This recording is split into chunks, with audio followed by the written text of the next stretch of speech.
اللہ تعالیٰ نے جو انسان پیدا کیے ہیں ان کے مزاج مختلف ہیں. ان میں کچھ لوگ ہوتے ہیں جو قوی ہوتے ہیں ارادے کے، جو فیصلہ کر لیا ڈٹ گئے. کچھ لوگوں میں وہ قوت ارادی اتنی مضبوط نہیں ہوتی، وہ ادھر ادھر سوچتے رہتے ہیں. کچھ لوگ جسمانی طور پر بہت توانا ہوتے ہیں، کچھ لوگ جسمانی طور پر پیدائشی طور پر کمزور ہوتے ہیں.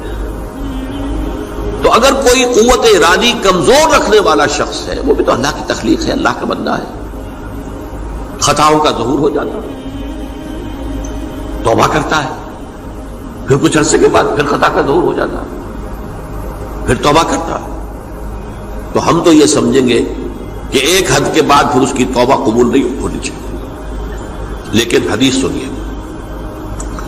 وعن ابی ہریرہ رضی اللہ تعالی عنہ قال قال رسول اللہ صلی اللہ علیہ وسلم ان عبدا اذنب ذنبا، یقیناً ایک بندہ جو ہے وہ ایک گناہ کرتا ہے.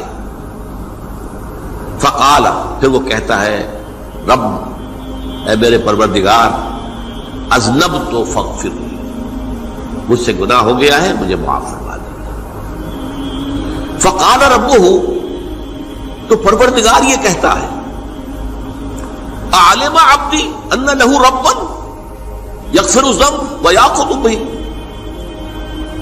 میرا یہ بندہ یہ جانتا ہے کہ اس کا ایک رب ہے جو گناہ معاف بھی کر سکتا ہے اور سزا دے بھی سکتا ہے. کیا مانی ہوئے؟ گناہ اس نے کیا ہے لیکن جانتا ہے اللہ کو کہ وہ معاف بھی فرما سکتا ہے، تبھی تو وہ اللہ سے معافی کی درخواست کر رہا ہے. اس کے اس جاننے کی بنیاد پر، اس کے اس علم کی بنیاد پر، اس کے اس ایمان کی بنیاد پر فرمایا غفرت لعبدی، میں نے اپنے بندے کو معاف کر دیا. ثم مکث ما شاء اللہ، پھر وقت گزرا جتنا کہ اللہ نے چاہا. ثم اذنب ذنبا، پھر اس سے گناہ ہو گیا. فقال رب اذنبت ذنبا فاغفر، پھر کہتا ہے پروردگار مجھ سے گناہ ہو گیا، پھر مجھے معاف فرما دے. فقال ربہ، اللہ فرماتا ہے عالم عبدی ان لہ ربا یغفر الذنب ویاخذ بہ، میرا بندہ ہے نا جو جانتا ہے کہ اس کا ایک رب ہے، ایمان باللہ اس کے اندر ہے، تبھی تو پکار رہا ہے. اور یہ بھی جانتا ہے کہ وہ گناہ معاف بھی کر سکتا ہے اور چاہے تو پکڑ بھی سکتا ہے، سزا بھی دے سکتا ہے. تو فرمایا، اللہ تعالیٰ فرماتے ہیں میں نے فرمایا کہ میں نے معاف کر دیا. ثم مکث ما شاء اللہ، پھر ایک عرصہ گزرا اس کے بعد. ثم اذنب ذنبا، پھر اس نے گناہ کیا. قال رب اذنبت ذنبا آخر، اس نے کہا پروردگار میں نے تو پھر ایک اور گناہ کر دیا، فاغفر لی، مجھے بخش دے. فقال اعلم عبدی ان لہ ربا یغفر الذنب ویاخذ بہ، میرا بندہ جانتا ہے نا کہ اس کا ایک رب ہے جسے وہ پکار رہا ہے، کہ وہ جانتا ہے کہ اسے اختیار حاصل ہے کہ چاہے تو بخش دے اور چاہے تو پکڑ لے. اس کے اس علم، اس ایمان کی بنیاد پر میں نے اسے معاف کر دیا. ایک اور حدیث، میں نے چونکہ اس گفتگو کے لیے ان احادیث کا تفحص کیا ہے، یہ تو بہت ہیں حدیثیں، میں نے ان میں سے کچھ چنی ہیں. ہمارے بعض واعظ ناصح وہ بھی کسی شخص کو روکتے رہے، برائیوں سے روکتے رہے، نہیں رکتا تو کہیں غصے میں آ کے اللہ تجھے کبھی معاف نہیں کرے. یہ کتنا بڑا جرم ہے، اس کا اندازہ کیجئے اس حدیث سے. تم میرے بندے کو میری رحمت سے مایوس کر رہے ہیں، کتنا بڑا جرم ہے، اس کا اندازہ کیجئے. یہ مسلم شریف کی روایت ہے عن جندب، حضرت جندب رضی اللہ تعالی عنہ سے، ان رسول اللہ صلی اللہ علیہ وسلم حدث، کہ اللہ کے رسول صلی اللہ علیہ وسلم نے ایک واقعہ بیان کیا. ان رجلا قال، کہ ایک شخص نے یہ کہا واللہ لا یغفر اللہ لفلان، کہ خدا کی قسم اللہ تعالیٰ فلاں شخص کو کبھی معاف نہیں کرے گا.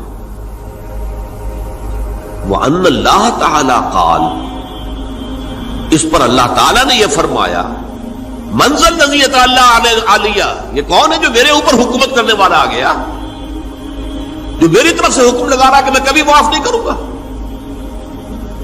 منزل نزی، کون ہے وہ شخص؟ الذی اللہ علیہ انی لا اغفر لفلان، کہ میں فلاں شخص کو کبھی معاف نہیں کروں گا، قد غفرت لفلان، اس کو تو میں نے معاف کر دیا، واحبطت عملہ، اس شخص کے تمام اعمال میں نے ضائع کر دیے کہ تم نے میرے بندے کو مایوس کیا۔ یہ ہے جرم کی انکار۔ تو توبہ کی دعوت دیتے رہو، توبہ کے لیے لوگوں کو آمادہ کرتے رہو، توبہ جو ہے اس کے لیے ترغیب دیتے رہو، اللہ تعالیٰ معاف فرمانے والا۔ اب آخری حدیث سنا رہا ہوں، یہ تو بہت ہی عجیب حدیث ہے اور متفق علیہ، یہ بخاری اور مسلم دونوں میں۔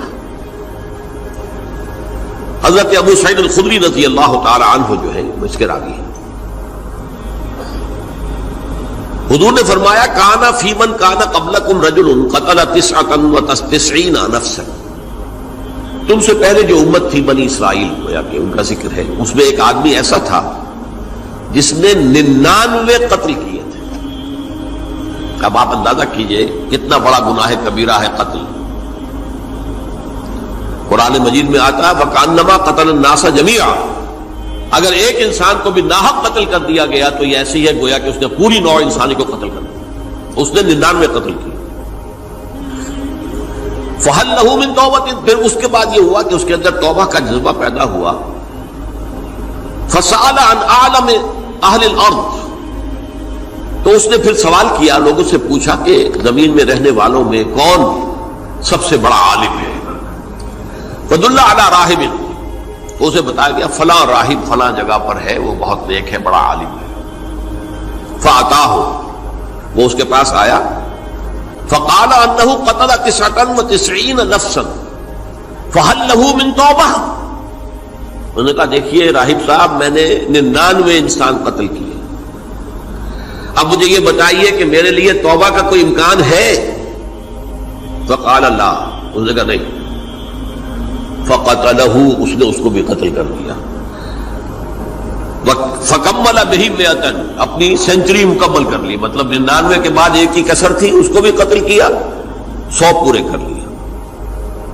ثُمَّ سَأَلَ عَنْ عَالِمِ أَهْلِ الْأَرْضِ، پھر اس نے پوچھا کوئی اور کوئی بڑے عالم انسان ہو۔ فَدُلَّ عَلَى رَجُلٍ عَالِمٍ، پھر اس کی رہنمائی کی گئی ایک بڑے عالم شخص کی طرف۔ فَقَالَ إِنَّهُ قَتَلَ 100 نَفْسٍ، تو اس نے وہاں جا کر کہا کہ میں 100 انسان ہلاک کر چکا ہوں، قتل کر چکا ہوں۔ فَهَلْ لَهُ مِن تَوْبَةٍ، میرے لیے توبہ کا کوئی امکان ہے؟ فَقَالَ نَعَمْ، کہا کیوں نہیں، 100 قتل کیے تب بھی کیا ہے، توبہ کا راستہ دروازہ کھلا ہوا، مَا لَمْ يُغَرْغِرْ، جب تک کہ وہ گھنگرو نہیں بج رہا اس وقت تک تمہارے توبہ کا دروازہ کھلا ہوا ہے۔ فرمایا نعم، وَمَن يَحُولُ بَيْنَهُ وَبَيْنَ التَّوْبَةِ، تمہاری توبہ کے درمیان اور تمہارے درمیان کون حائل ہو سکتا ہے؟ توبہ کا دروازہ کھلا ہے۔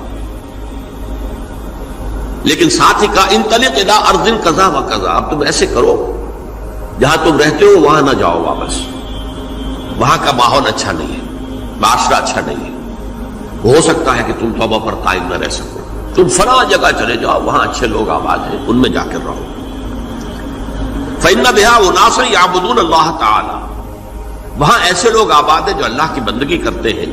فاعبد اللہ معہم، تو تم ان کے ساتھ مل کر اللہ کی بندگی اور پرستش کرو۔ ولا ترجع الی ارضک، اپنی زمین کی طرف اپنے وطن میں واپس بن جاؤ۔ فإنها ارض سوء، وہ بری جگہ ہے۔ فانطلقا، تو وہ چل پڑا، ہجرت کر رہا ہے، اس جگہ جا رہا ہے جہاں کا راہب نے بتایا تھا۔ حتی اذا نصف الطریق، جب آدھا راستہ اس نے پورا کر لیا، اتاہ الموت، موت آ گئی۔ فاختصمت فیہ ملائکۃ الرحمت و ملائکۃ العذاب، اب وہ جہنم کے فرشتے بھی آ گئے اس کی جان قبض کرنے کو، اور جنت کے بھی آ گئے۔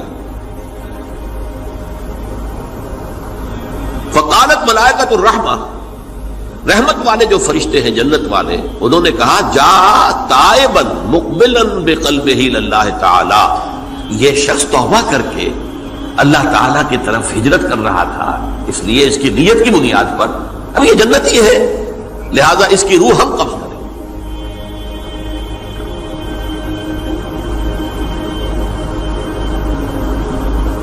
وقالت الملائکۃ العذاب، اور وہ جو عذاب والے فرشتے ہیں وہ کہیں گے انہ لم یعمل خیرا قط، تو نے توبہ کے بعد کوئی نیک عمل تو کیا ہی نہیں، تو کس بنیاد پر اس کو تم جنت میں لے جاؤ گے؟ اس کو تو دوزخ میں جانا چاہیے۔ فاتاہ ملک فی صورت آدمی، تو ان کے پاس اللہ نے ایک اور فرشتے کو بھیج دیا آدمی انسانی شکل کے اندر، فجعلوہ بینہم، تو ان فرشتوں نے کہا بھائی ہمارا فیصلہ کرا دو، اس کی روح ہم لینا چاہتے ہیں یا ہم لینا چاہتے ہیں،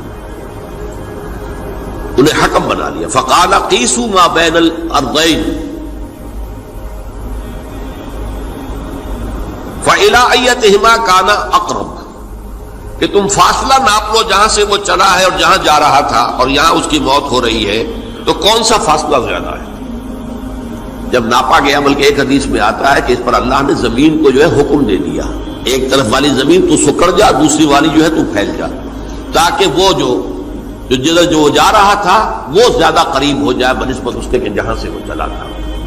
تو اس فیصلے پر پھر جو فرشتے تھے جو کہ رحمت کے فرشتے تھے وہ اس بندے کو لے گئے جنت کے اندر۔ یہ ہے توبہ کی عظمت اور اس کی تاثیر۔